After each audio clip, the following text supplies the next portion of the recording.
ጤና ይስጥልን የተወደዳችሁና የተከበራችሁ የገበያ ሚዲያ ቤተሰቦቻችን፣ ይህ በሮሃ ፎሬክስ ቢሮ ስፖንሰርነት ወደ እናንተ የሚደርሰው ዕለታዊው የምዕራፍ 1 የቢዝነስ ዜናችን ነው። በቢዝነስ ዜና ወጃችን ላይ የሮሃ ፎሬክስ ቢሮ የዕለቱን ምንዛሬ ዋጋ አካተናል። እንድትከታተሉን እንጋብዛችኋለን። ለዕለቱ ወደ ያዝንላችሁ ዜናዎቻችን እናልፋለን። በቅድሚያም አርዕስቶችን ህገወጥ የነዳጅ ግብይትን ለመቆጣጠር ያስችላል የተባለ አዲስ ዲጂታል የነዳጅ መገበያያ ስርዓት ይፋ ተደረገ። ማንኛውም ኢትዮጵያዊ በውጭ ምንዛሪ ወይም ዶላር መገበያየት አይቻልም ተብሏል። የብሔራዊ ባንክ መመሪያ ምን ይላል የሚለውን የምትሰሙት ይሆናል። መደበኛ የነበረው የትራፊክ ቅጣት አሰራር ሊቀየር ነው። ከዚህ ጋር በተያያዘም ለሀገር አቋራጭ የህዝብ ትራንስፖርት ተጠቃሚዎች የወጣ አዲስ መፍትሄ አለ። እነዚህንና ሌሎች ምጣኔ ሀብታዊና ማህበራዊ ጉዳዮችን ይዘናል። በቅድሚያም በዝርዝር ወደምንመለከታቸው ጉዳዮች እናመራለን። በመዲናችን አዲስ አበባ በሁለት ዲፕሎማቶች መንደር በአፍሪካ ሲዲሲና በቻድ ኤምባሲ መሃል በማራኪ የኮሪደር ልማት ደምቆ የሚታየው ዴምሲ ሪል ስቴት አዲስ ብሎክ መልቀቃችንን እያበሰርን ከአነስተኛ ወለል ጀምሮ በመረጡት የፍሎር አማራጭ ማግኘት ይችላሉ። በለቡ መብራት 65000 ካሬ ላይ የተንጣለሉ ግንባታቸው ከ30 እስከ 50% በደረሱ ብሎክ ከስቱዲዮ እስከ ባለ 4 መኝታ ቤቶችን በካሬ 78000 ብር አለያም 431000 ብር ቅድመ ክፍያ በመክፈል የቤት ባለቤት ይሁኑ እንሎታለን። 60% በሚደርስ የረጅም ጊዜ ባንክ አማራጭ ከወለድ ነጻ አገልግሎት ጋር አመቻችተናል። ቀድሞ ለሚመጡ ለ10 ዕድለኞች እስከ 30% የሚደርስ ቅናሽም አዘጋጅተናል። ለበለጠ መረጃና ለቢሮ ቀጠሮ እንዲሁም ሳይት ለመጎብኘት በ0968 7272 29 ላይ አሊያም በ0920 22 1458 ላይ አሁኑኑ ይደውሉ። ላለፉት በርካታ ዓመታት የሀገሪቱ የፋይናንስ ዘርፍ የሚፈለገውን ያህል እድገት ሳያስመዘግብ መቆየቱ ተገለጸ። በዛሬው ዕለት በተጀመረው የኢትዮጵያ የፋይናንስ ፎረም ከአንድ ክፍለ ዘመን በላይ ዕድሜ ያለው የሀገሪቱ የፋይናንስ ዘርፍ የሚፈለገውን ያህል እድገት ሳያስመዘግብ መቆየቱን በመድረኩ ላይ የተገኙት ፕሬዝዳንት ታዬ አጽቀሥላሴ የገለጹ ሲሆን የማክሮ ኢኮኖሚ ማሻሻያ ወደ መሬት በወረደ አጭር ጊዜ ውስጥ አመርቂ ውጤት ማስመዝገቡን ተናግረዋል። በዘርፉ የተጋረጡ መሰናክሎችን ለማለፍ አካታችና ዘመኑን የዋጀ ስርዓት ለመፍጠር የማክሮ ኢኮኖሚ ማሻሻያ ተግባራዊ መደረጉን የተናገሩት ፕሬዝዳንቱ በቀጣይም የፋይናንስ ዘርፉን ወደ ዲጂታል ለማሸጋገር ሊሰራ እንደሚገባ መግለጻቸውን ፋና ብሮድካስቲንግ ኮርፖሬሽን በዘገባው አስነብቧል። የፋይናንስ ፎርሙ የፋይናንስ ዘርፉን አንገብጋቢ ችግሮች ለመቅረፍ የግል ዘርፉን ጥያቄ ወደ መድረክ ለማምጣትና ችግሮች ላይ የመፍትሄ ሀሳቦችን ለማዋጣት ያለመ መሆኑ የተገለጸ ሲሆን በፎረሙ ላይ የብሔራዊ ባንክ ገዢ ማሞ ምህረቱን ጨምሮ የመንግስት ከፍተኛ የሥራ ኃላፊዎች፣ የባንኮች ፕሬዝዳንቶችና ከሀገር ውስጥና ከውጭ የተጋበዙ እንግዶች እየተሳተፉ እንደሚገኝ ከፋና የተገኘው መረጃ ያመለክታል። ኢትዮጵያ የአፍሪካ አቪዬሽን ማዕከል የመሆን ግብ እንዳላት በብራዚል የኢትዮጵያ አምባሳደር ገለጹ። የብሪክስ የትራንስፖርት ሚኒስትሮች ስብሰባ በብራዚል መዲና ብራዚሊያ የተካሄደ ሲሆን ኢትዮጵያ በስብሰባው ላይ በትራንስፖርት ዘርፍ ያስመዘገበቻቸውን ለውጦች ማቅረቧ ተገልጿል። የብሪክስ አባል ሀገራት በአረንጓዴ ትራንስፖርት ያላቸውን ትብብር እንዲያጠናክሩ ጥሪ ያቀረቡት በብራዚል የኢትዮጵያ አምባሳደር ልዑል ሰገድ ታደሰ ኢትዮጵያ የአፍሪካ አቪዬሽን ማዕከል የመሆን ግብ እንዳላት ገልጸዋል። አዲስ ግዙፍ የአየር ማረፊያ ግንባታ፣ የአየር ማረፊያዎች ማስፋፊያና የደረቅ ወደቦችን ጨምሮ የትራንስፖርት ዘርፉን የማዘመን ግብ ያላቸው ከፍተኛ የመሰረተ ልማት ፕሮጀክቶች ለማሳያነት መቅረባቸውንም ኢዜአ ዘግቧል። አፍሪካን በአየር ትራንስፖርት ከተቀረው ዓለም ጋር በማስተሳሰር እድገትን፣ ትስስርንና ዘላቂነትን እውን ለማድረግ እየሰራች እንደምትገኝም አምባሳደሩ ተናግረዋል። ስብሰባውን ተከትሎ ሚኒስትሮቹ የጋራ አቋም መግለጫ ያወጡ ሲሆን ትራንስፖርት የእድገትና ዘላቂ ልማት አሳላጭ እንደሆነ መግለጻቸውን የውጭ ጉዳይ ሚኒስቴር መረጃ እንደሚያመላክት ጠቅሶ የዘገበው ኢዜአ ነው። የ2017 በጀት አጠቃቀምንና የ2018 በጀትን በዝርዝር በየኮዱ ተለይቶ በግልጽ እንዲቀርብ ቋሚ ኮሚቴው አሳሰበ። የፕላን በጀትና ፋይናንስ ጉዳዮች ቋሚ ኮሚቴ ሰብሳቢ የተከበሩ አቶ ደሳለኝ ወዳጄ የ2017 የበጀት አጠቃቀምንና የ2018 በጀትን በዝርዝር በየኮዱ ተለይቶ በግልጽ እንዲቀርብ ማሳሰባቸው ተገልጿል። ለተቋማቱ የሚመደበው በጀት ሚዛናዊነትን በጠበቀ መልኩ ሊሆን እንደሚገባ ቋሚ ኮሚቴው የዲሞክራሲ ተቋማት የ2018 የበጀት ፍላጎት እቅድ ላይ ውይይት ባደረገበት ወቅት መግለጹን ከሕዝብ ተወካዮች ምክር ቤት የተገኘው መረጃ ያመለክታል።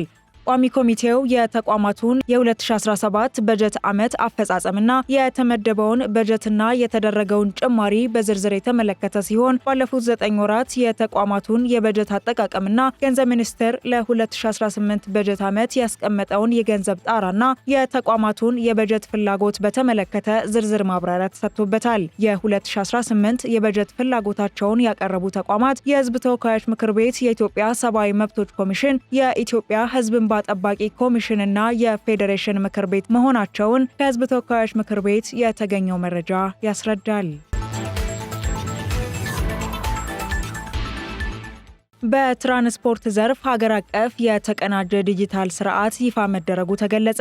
የትራንስፖርትና ሎጂስቲክ ሚኒስቴርና ኢትዮ ቴሌኮም ሀገር አቋራጭ የህዝብ ትራንስፖርት አገልግሎት ስርዓት፣ የተቀናጀ ነዳጅ አቅርቦት ስርዓት ሶሉሽን እንዲሁም ሀገር አቀፍ የትራፊክ ቅጣት ማዕከላዊ አስተዳደር ስርዓትን በትናንትናው ዕለት ተግባራዊ ማድረጋቸው ተገልጿል። ደንበኞች በተለያዩ የፋይናንስ ተቋማት አማራጮችን በመጠቀም እንዲችሉና በትራፊክ ቅጣት አስተዳደር ግልጽነት ያለው አሰራርን ለማስፈንና የተገልጋዮችን እንግልት ለማስቀረት ዲጂታል አማራጮቹ የላቀ ሚና ይኖራቸዋልም ተብሏል። ይፋ ከተደረጉት የዲጂታል ሶሉሽኖች መካከል ሀገር አቋራጭ የህዝብ ትራንስፖርት አገልግሎቶችን ለማግኘት ያሉ የስራ ሂደቶችን በቀላሉ ለማስተዳደርና ለማቀላጠፍ የተዘጋጀ ሁሉን አቀፍ ዲጂታል ሶሉሽን አንዱ ሲሆን ቲኬት መቁረጥና ዲጂታል ክፍያ ድረስ ወጥ የሆነ ሶሉሽን ለማቅረብ የሚያስችል እንደሆነ ፋና ብሮድካስቲንግ ኮርፖሬሽን በዘገባው ገልጿል። በተያያዘም በአሁኑ ወቅት በስራ ላይ ያለውን መደበኛ የትራፊክ ቅጣት አሰራርን በሀገር አቀፍ ደረጃ ሙሉ በሙሉ ወደ ዲጂታል በመቀየር ውጤታማ ያልሆነ የሀብት አጠቃቀምን ለመቅረፍና ፖሊሲዎችን ለማውጣት የመረጃ እጥረት ተግዳሮቶችንም ለመፍታት አሰራሩ ከፍተኛ ሚና ይኖረዋልም ተብሏል። በሀገር አቀፍ ደረጃ የትራፊክ ህጎች በተገቢው መንገድ እንዲተገበሩና በዲጂታል የታገዘ የትራፊክ ቅጣት አስተዳደርን በማስፈን በማዕከል ደረጃ ዳታ የሚመዘገብበትና በሀገር አቀፍ ደረጃ አንድ ወጥ የሆነ የትራፊክ አስተዳደር ለማስፈን የሚያስችል አሰራር እንደሆነም የተመላከተ ሲሆን ስርዓቶቹ በግል ሶፍትዌር አልሚ ተቋማት የለሙና የተለያዩ የፋይናንስ ተቋማት አማራጮች ከኢትዮ ቴሌኮም ስርዓቶችና ከቴሌብር ጋር በኤፒአይ በቀላሉ እንዲዋሃዱ መደረጉን ኢትዮ ቴሌኮም ለፋና ሚዲያ ኮርፖሬሽን በላከው መረጃ አመላክቷል። ህገወጥ የነዳጅ ግብይትን ለመቆጣጠር ያስችላል የተባለ አዲስ ዲጂታል የነዳጅ መገበያያ ስርዓት ይፋ ተደረገ። ለውስን የፋይናንስ አገልግሎት ሰጪዎችና ባንኮች ብቻ ተሰጥቶ የነበረው ነዳጅን በዲጂታል የመገበያየት ስራ ለሁሉም የፋይናንስ ተቋማት ክፍት መደረጉ ተገልጿል።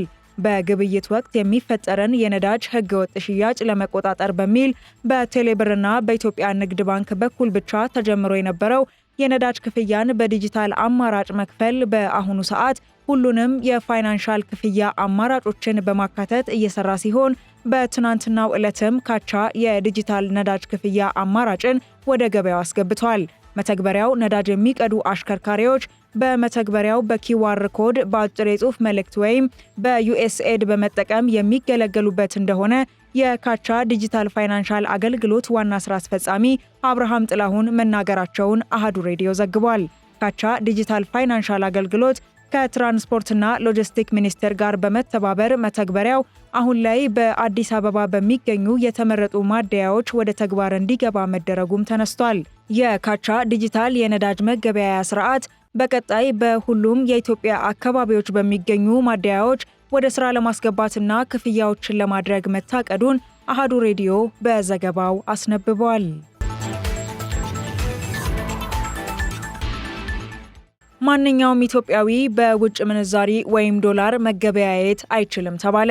ኢትዮጵያ ውስጥ ከተፈቀደላቸው ሰዎች ውጪ በውጭ ምንዛሪ መገበያየት እንደማይፈቀድና ማንኛውም ኢትዮጵያዊ በውጭ ምንዛሪ ወይም ዶላር መገበያየት እንደማይችል የብሔራዊ ባንክ ባለሙያዎች ለቲክቫህ በሰጡት ማብራሪያ ተገልጿል። የኢትዮጵያ ብሔራዊ ባንክ ባለፈው ዓመት 2016 ሐምሌ ወር ላይ የውጭ ምንዛሪ ግብይት በነፃ ገበያ እንዲመራ ከወሰነ በኋላ አብሮ ይፋ በተደረገው መመሪያ በውጭ ምንዛሪ ግብይት ላይ አንዳንድ ማሻሻያዎችን ማድረጉን አስታውቋል። ግብይትን በዶላር የሚፈጽሙ ሰዎች የተፈቀደላቸው ማለትም ዶላር ይዘው ከውጭ የሚመጡ ቱሪስቶች፣ ዲያስፖራዎችና የዲፕሎማቲክ ማህበረሰብ አባላት እንደሆኑ የተገለጸ ሲሆን እነዚህ ሰዎች በዶላር መገበያየት የሚችሉት አገልግሎታቸውን በውጭ ምንዛሪ እንዲሸጡ ከተፈቀደላቸው ተቋማት እንደሆነ፣ ነገር ግን ከተፈቀደላቸው ተቋማትም ቢሆን ኢትዮጵያዊ ሆኖ በዶላር ግብይት መፈጸም እንደማይቻል ተጠቁሟል። በተያያዘም የዶላር አካውንት ያለው ኢትዮጵያዊ ከውጭ ሀገር እቃ ቢገዛ በዶላር የመክፈል መብት ያለው ሲሆን ክፍያውን በቀጥታ ለእቃ ሻጩ ማስተላለፍ የሚቻል መሆኑን፣ ነገር ግን ባንኩ ያንን መረጃ አይቶ አሳማኝ ሆኖ ካገኘው በዶላር ክፍያ መፈጸም እንደሚቻል ነው ለቲክቫ ሀሳባቸውን ያጋሩ ባለሙያዎች የገለጹት። በኢትዮጵያ የውጭ ምንዛሪ ግብይት መቼም ሊጀመር እንደማይችል የተገለጸ ሲሆን የውጭ ምንዛሪ ፍሰትን ለመጨመር ኤክስፖርትን ለማበረታታትም ማስተካከያዎች ሊኖሩ እንደሚችሉ ባለሙያዎች ለቲክቫ ኢትዮጵያ ገልጸዋል።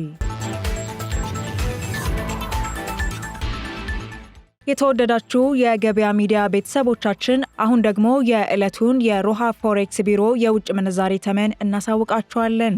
በዚህም መሰረት አንድ የአሜሪካን ዶላር በ149 ብር ሲገዛ በ151 ብር ከ98 ሳንቲም እየተሸጠ ይገኛል። ፓውንድ በ185 ብር ሲገዛ በ188 ብር ከ70 ሳንቲም እየተሸጠ ይገኛል። ዩሮ በ163 ብር ሲገዛ በ166 ብር ከ26 ሳንቲም እየተሸጠ ይገኛል። ስዊስ ፍራንክ በ164 ብር ሲገዛ በ167 ብር ከ28 ሳንቲም እየተሸጠ ይገኛል። የቻይናው ዩዋን በ19 ብር ከ50 ሳንቲም ሲገዛ በ19 ብር ከ89 ሳንቲም እየተሸጠ ይገኛል። ውድ የገበያ ሚዲያ ቤተሰቦቻችን የግንቦት 7 ቀን 2017 ዓ.ም የምዕራፍ 1 የዜና መረጃዎቻችን የተከታተላችሁት ይመስላል። ከቀሪ የገበያ ሚዲያ መረጃዎቻችን ጋር አብራችሁን እንድትቆዩ እንጋብዛችኋለን። በመዲናችን አዲስ አበባ በሁለት ዲፕሎማቶች መንደር በአፍሪካ ሲዲሲና በቻድ ኤምባሲ መሃል በማራኪ የኮሪደር ልማት ደምቆ የሚታየው ዴምሲ ሪል ስቴት አዲስ ብሎክ መልቀቃችንን እያበሰርን ከአነስተኛ ወለል ጀምሮ በመረጡት የፍሎር አማራጭ ማግኘት ይችላሉ።